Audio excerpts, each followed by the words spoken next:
चलो next question किसका है? Yes, sir. Are you able to hear me? कौन बोल रहा है?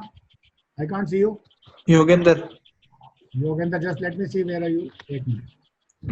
योगेंद्र, आपका वीडियो नहीं आ रहा, but I can listen to you. कोई बात नहीं, बोलो.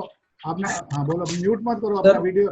बेंदी, आप भी अपना माइक ऑन रखो. दिग्विजय, माइक ऑन रखो. Okay, sir. I had attended SSB interview sir last month from 1 AFSB Dehradun. Okay, you went for Air Force SSB? During the 1 AFSB Dehradun. भाई Air Force SSB? Yes, sir. Yes, sir. या बोलो. By the NDA entry.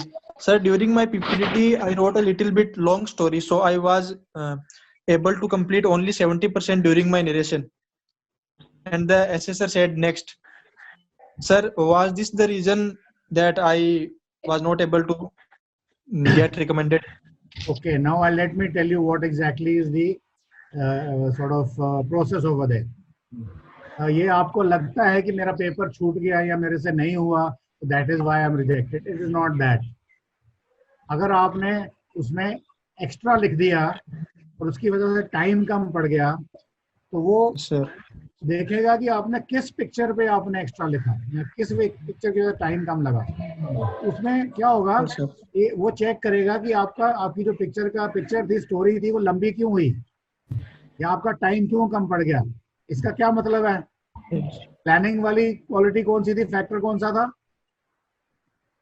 First one, planning factor 1. That means आपने factor 1 में organising ability जो थी वो क्या थी? कम थी. That is why you got rejected. ठीक है. और उसमें उस पिक्चर में क्या था मुझे एग्जैक्टली भी पता नहीं है. अगर उस पिक्चर में something, is that a reason for your rejection? That is your question. Let me tell you, when you I'll reiterate, मैं आपको दोबारा बताऊंगा कि अगर आपकी स्टोरी लंबी हो गई, इसमें 2-3 एस्पेक्ट्स हैं, समझिए इसको. अगर आपकी स्टोरी लंबी हो गई और आप अपना टाइम मैनेज नहीं कर पाए और कुछ मिस आउट हो गया, तो उसमें सबसे पहली बात यह है कि आपका फैक्टर 1 उसने देखा कि आपने जो भी पिक्चर देखी थी, उसमें जो भी सिचुएशन थी, आप उस पिक्चर को ठीक टाइम पे रीजन आउट नहीं कर पाए, उसके ठीक टाइम पे उसको ऑर्गेनाइज नहीं कर पाए. इसका मतलब ये था कि आपकी रीजनिंग पावर जो है वो थोड़ी कम है, आपकी ऑर्गेनाइजिंग एबिलिटी जो है वो थोड़ी कम है, आपकी जो टाइम मैनेजमेंट है जो ऑर्गेनाइजिंग कैपेबिलिटी में आएगी वो कम है. ये पहला एक नेगेटिव पॉइंट आ गया उस वजह से. बट उसके बाद भी जो साइकोलॉजिस्ट होएगा वो देखेगा कि कौन सी पिक्चर में ये हुआ है. ये जरूरी नहीं कि अगर एक बार हो गया तो इसका मतलब आप रिजेक्ट हो गए, नहीं.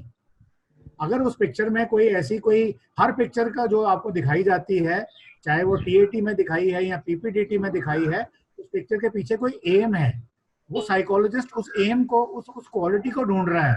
अगर मान लो वो कोई बड़ी ही सीरियस क्वालिटी थी, मान लो कोई एग्जाम्पल के लिए उसमें आपने कोई ब्लड दिखाया था, किसी का मर्डर होता दिखाया था, तो हो सकता है कि आपने जिंदगी में किसी का मर्डर देखा हो या आपको ब्लड से डर लगता हो, तो मीन्स आप में करेज की कमी थी, आपको ब्लड से डर लगता है. तो उस डर के चलते आप उसको रीजन आउट करने में थोड़ा टाइम लग गया, या उसको ऑर्गेनाइज करने में टाइम लग गया, या उसको मैनेज करने में टाइम लग गया, टाइम मैनेज में टाइम लग गया. वो क्योंकि आपके दिल में डर, ब्लड का डर था. समझ रहे हैं मेरी बात? तो ये एक तो बोला कि आपकी ऑर्गेनाइजिंग कैपेबिलिटी कम है, दूसरी शायद वो ब्लड की वजह से बोला है. That means you lack courage, that is why you are out. But मान लो वो कोई बड़ी सीरियस क्वालिटी नहीं ढूंढ रहा था, वो एक नॉर्मल सी पिक्चर थी, उसमें कोई ऐसी वो सीरियस बात नहीं थी कि जिसमें हो या ऑर्गेनाइजिंग एबिलिटी, तो शायद वो आपको इसमें पास भी करते हैं, ऐसी कोई बात नहीं. तो इसलिए आपके बचपन में कोई हादसा हुआ है, कोई ट्रेन एक्सीडेंट हुआ है, कुछ देखा है और वही चीज वहां आई है, और आपने जैसे वो पिक्चर देखी आपके दिमाग में आया, वो हो ये तो वो है, आपने रिलेट किया और वो उस हादसे से आप उबर नहीं पाए हैं, तो साइकोलॉजिकली मतलब कि आपको नेगेटिव आपका आ गया, तो साइकोलॉजिस्ट ने आपको आउट कर दिया. ये रीजन है. अभी समझ में आई बात या कुछ और आप बोलेंगे इसके बारे में? नहीं, आ गई सर. तो ये रीजन है. तो मतलब कि अगर आप पेपर दे रहे हैं, मान लो ऐसा कुछ हो जाता है कि आपका टाइम खराब हो जाता है, तो आपने छोड़ना नहीं है.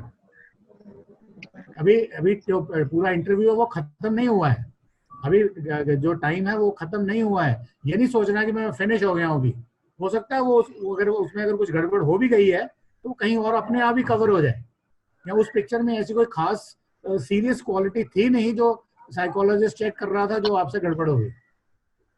ठीक है, अगर आपने ध्यान ये देना है कि वो इसलिए हो सकता है कि आपकी रीजनिंग कैपेबिलिटी कम थी, या ऑर्गेनाइजिंग कैपेबिलिटी कम थी, या पावर ऑफ एक्सप्रेशन कम था, वो फैक्टर 1 कम था, या फिर आपके दिमाग में कोई बचपन का कोई दिमाग के अंदर कोई सबकॉन्शियस माइंड में कोई हादसा है जो उस पिक्चर में था जिसको देख के शायद आप डर गए, या जिससे आप इनहिबिट हो गए, यानी कि आपको आपकी वो पीछे खिंच गई। समझ रहे मेरी बात?